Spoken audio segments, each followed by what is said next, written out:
Welcome to the Lotus Library, where timeless tales awaken again in the glow of story.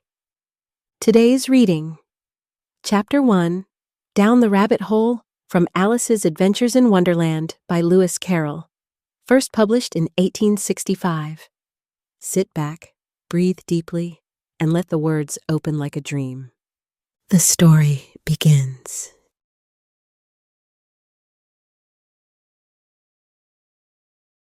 Alice was beginning to get very tired of sitting by her sister on the bank and of having nothing to do.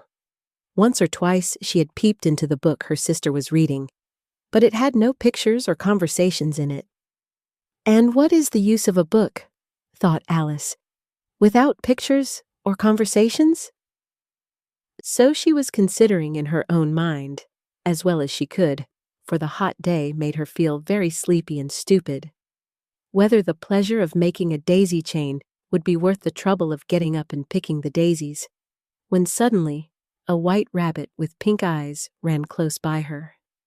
There was nothing so very remarkable in that, nor did Alice think it so very much out of the way to hear the rabbit say to itself, "Oh dear! Oh dear! I shall be late!" When she thought it over afterwards, it occurred to her that she ought to have wondered at this, but at the time, it all seemed quite natural. But when the rabbit actually took a watch out of its waistcoat pocket and looked at it, and then hurried on, Alice started to her feet, for it flashed across her mind that she had never before seen a rabbit with either a waistcoat pocket or a watch to take out of it, and burning with curiosity, she ran across the field after it, and fortunately was just in time to see it pop down a large rabbit hole under the hedge. In another moment, down went Alice after it, never once considering how in the world she was to get out again. The rabbit hole went straight on like a tunnel for some way, and then dipped suddenly down, so suddenly that Alice had not a moment to think about stopping herself before she found herself falling down a very deep well. Either the well was very deep, or she fell very slowly, for she had plenty of time as she went down to look about her and to wonder what was going to happen next. First, she tried to look down and make out what she was coming to, but it was too dark to see anything. Then she looked at the sides of the well and noticed that they were filled with cupboards and bookshelves. Here and there, she saw maps and pictures hung upon pegs. She took down a jar from one of the shelves as she passed. It was labeled Orange Marmalade. But to her great disappointment, it was empty. She did not like to drop the jar for fear of killing somebody underneath, so managed to put it into one of the cupboards as she fell past it. "Well," thought Alice to herself, "after such a fall as this, I shall think nothing of tumbling downstairs. How brave they'll all think me at home. Why, I wouldn't say anything about it, even if I fell off the top of the house," which was very likely true.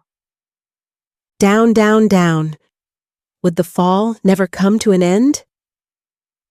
"I wonder how many miles I've fallen by this time," she said aloud. "I must be getting somewhere near the center of the earth. Let me see, that would be 4,000 miles down, I think." For, you see, Alice had learnt several things of this sort in her lessons in the schoolroom, and though this was not a very good opportunity for showing off her knowledge, as there was no one to listen to her, still it was good practice to say it over. "Yes, that's about the right distance. But then I wonder what latitude or longitude I've got to." Alice had no idea what latitude was, or longitude either, but thought they were nice grand words to say. Presently she began again. "I wonder if I shall fall right through the earth. How funny it'll seem to come out among the people that walk with their heads downward. The antipathies, I think." She was rather glad there was no one listening this time, as it didn't sound at all the right word. "But I shall have to ask them what the name of the country is, you know. Please, ma'am, is this New Zealand or Australia?" And she tried to curtsy as she spoke. Fancy curtsying as you're falling through the air. Do you think you could manage it? And what an ignorant little girl she'll think me for asking. No, It'll never do to ask. Perhaps I shall see it written up somewhere. Down, down, down. There was nothing else to do, so Alice soon began talking again. Dinah'll miss me very much tonight, I should think. Dinah was the cat. I hope they'll remember her saucer of milk at tea time. Dinah, my dear, I wish you were down here with me.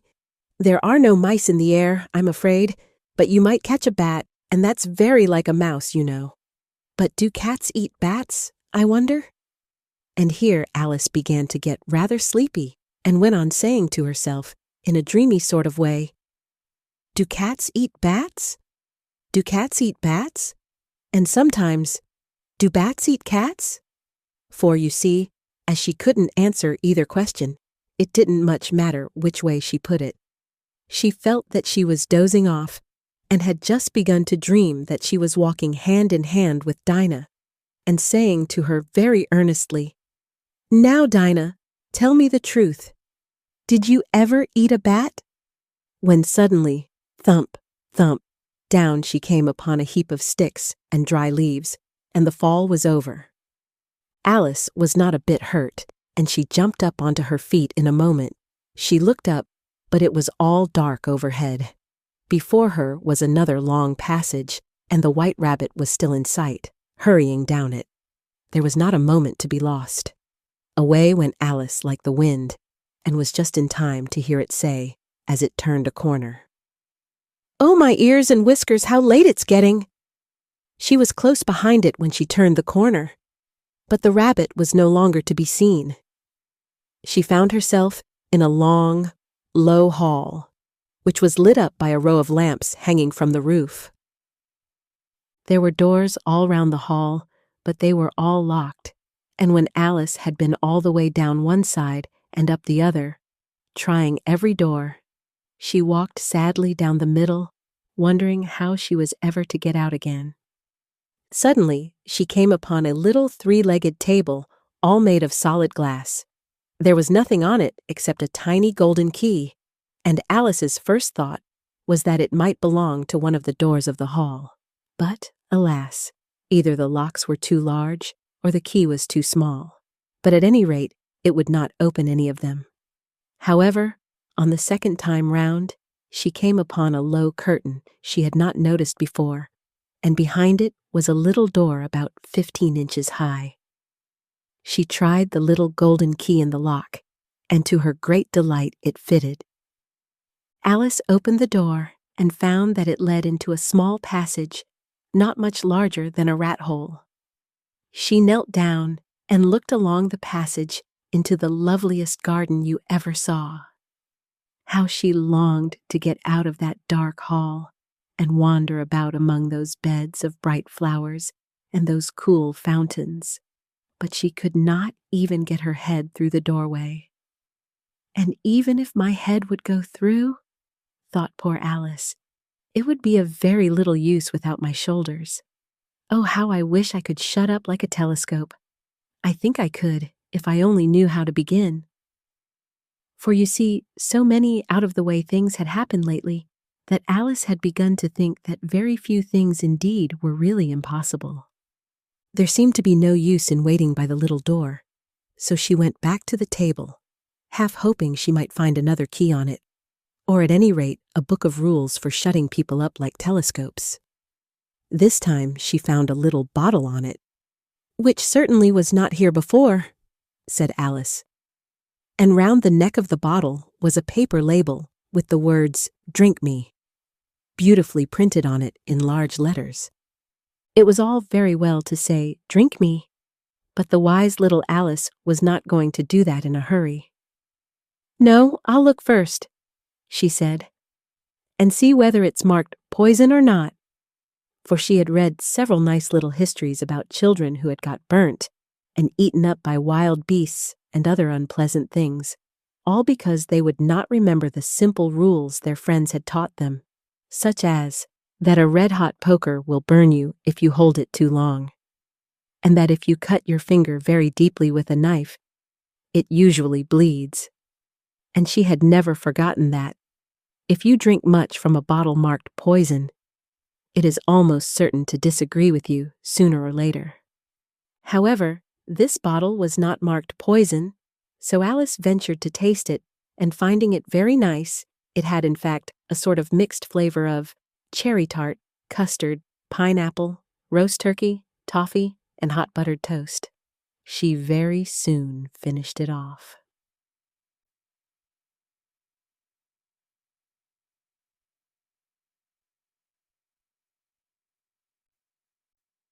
"What a curious feeling," said Alice.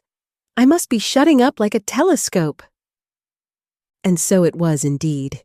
She was now only 10 inches high, and her face brightened up at the thought that she was now the right size for going through the little door into that lovely garden. First, however, she waited for a few minutes to see if she was going to shrink any further. She felt a little nervous about this. "For it might end, you know," said Alice to herself, "in my going out altogether, like a candle. I wonder what I should be like then?" And she tried to fancy what the flame of a candle is like after the candle is blown out, for she could not remember ever having seen such a thing. After a while, finding that nothing more happened, she decided on going into the garden at once. But, alas, for poor Alice! When she got to the door, she found she had forgotten the little golden key, and when she went back to the table for it, she found she could not possibly reach it. She could see it quite plainly through the glass, and she tried her best to climb up one of the legs of the table, but it was too slippery. And when she had tired herself out with trying, the poor little thing sat down and cried. "Come, there's no use in crying like that," said Alice to herself rather sharply. "I advise you to leave off this minute." She generally gave herself very good advice, though she very seldom followed it, and sometimes she scolded herself so severely as to bring tears into her eyes, and once she remembered trying to box her own ears for having cheated herself in a game of croquet she was playing against herself, for this curious child was very fond of pretending to be two people. "But it's no use now," thought poor Alice, "to pretend to be two people. Why, there's hardly enough of me left to make one respectable person." Soon her eye fell on a little glass box that was lying under the table. She opened it and found in it a very small cake, on which the words "Eat me" were beautifully marked in currants. "Well, I'll eat it," said Alice. "And if it makes me grow larger, I can reach the key, and if it makes me grow smaller, I can creep under the door. So either way, I'll get into the garden, and I don't care which happens." She ate a little bit and said anxiously to herself, "Which way? Which way?" holding her hand on the top of her head to feel which way it was growing, and she was quite surprised to find that she remained the same size. To be sure, this generally happens when one eats cake. But Alice had got so much into the way of expecting nothing but out-of-the-way things to happen, that it seemed quite dull and stupid for life to go on in the common way. So she set to work and very soon finished off the cake.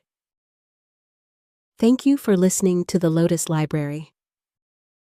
Subscribe for the next chapter, The Pool of Tears, and let each story be a mirror of your imagination. Until next time, may wonder guide your way.